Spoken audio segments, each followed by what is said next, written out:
Hey everyone, Sarak here, and today I thought we'd have a little chat through some of the sealed product that's available for the Yu-Gi-Oh card game.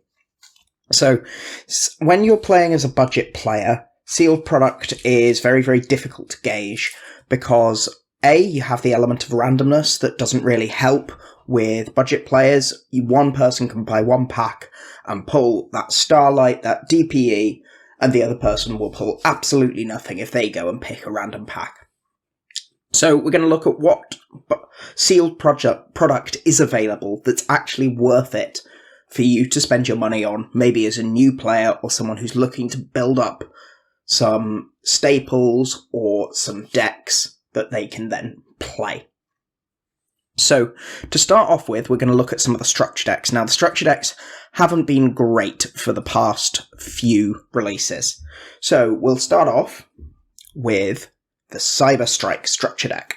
This structure deck is basically a fully complete Cyber Dragon deck, or a Cyber Dark deck, or a mixture of the two.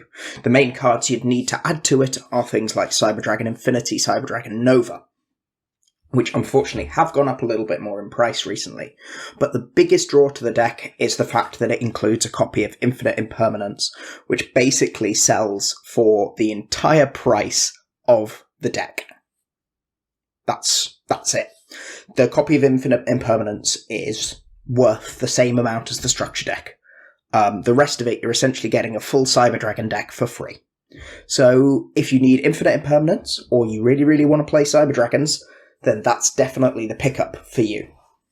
So another one we've got that might be a bit of a funny one for some of you is the Spirit Charmer structure deck. Now, everyone thinks, wait, this structure deck was awful. The Charmers do nothing. Yes, the Charmers do nothing, but the deck actually has some really, really useful cards in it that you might not be able to find elsewhere, or it might be one of the easiest ways of you getting those cards. So it's got copies of Effect Veiler, it's got Dimensional Barrier in it, it's got Solemn Warning in it, it's got Twin Twisters, it's got Metaverse, and then the big one is, of course, Dark Ruler No More, that hasn't been reprinted anywhere else since its original printing all the way back in the 2019 Megatins. Again, that's the really big aspect of the Spirit Charmer deck, the fact that it has that copy of Dark Ruler in it. Then we have the Mechanized Madness structure deck. This was the Machina one, the reboot of the Machina one. This is useful for Earth Machine. It has some things like Machina Citadel that's obviously played there. Machina Fortress is played there. Some occasionally use Air Raider or a Radiator. It has Scrap Recycler. That's another very, very useful generic machine card. And then it has some very, very useful staple cards like Cosmic Cyclone, Trap Trick, and Solemn Strike. Then finally, for decks you could pick up, we have the Obelisk, the Tormentor theme deck. Now, this probably only really care about getting one or two copies of this. The main draw of this is the copy of Harpy's Feather Duster in it, which is, again, a very, very useful card to get. And also, it comes with Forbidden Chalice, which is almost as good as Infinite Impermanence at the moment, and it's one of the easiest places to get hold of it. So, moving on from structure decks, we have the product Dual Devastator. Now, this is an old product, but it's still relatively easy to find for MSRP, and it's often discounted because it's quite an old product and they're just trying to sell off their stock at the moment.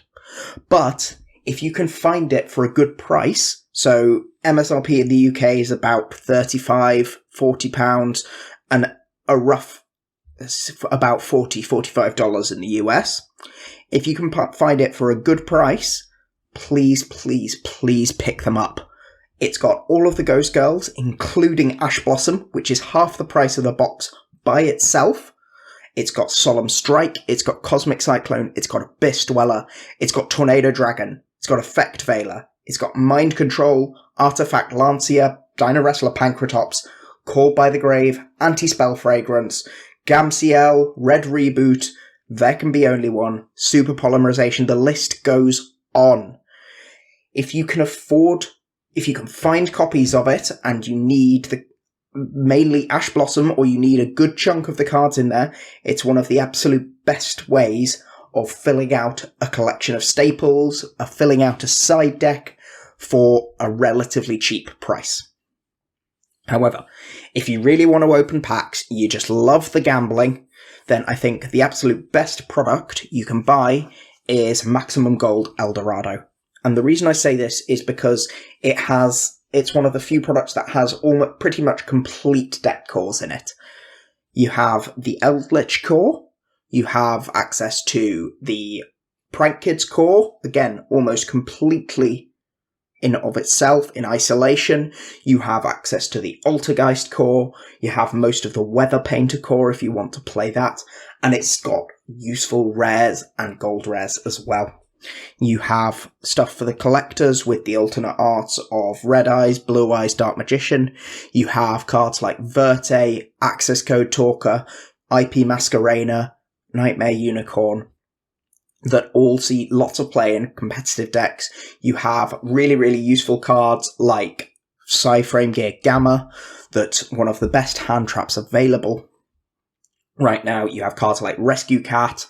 It's just a very, very good overall set, topped off with that chance of hitting the lottery card and pulling that access code talker. The final product, sealed product I want to talk about are the most recent tins, the tin of Ancient Battles that came out in October. Again, this has several archetypes. It's got the Dogmatica core in it. It's got the Tri-Brigade core in it. And it's very, very good for those decks and Virtual World as well.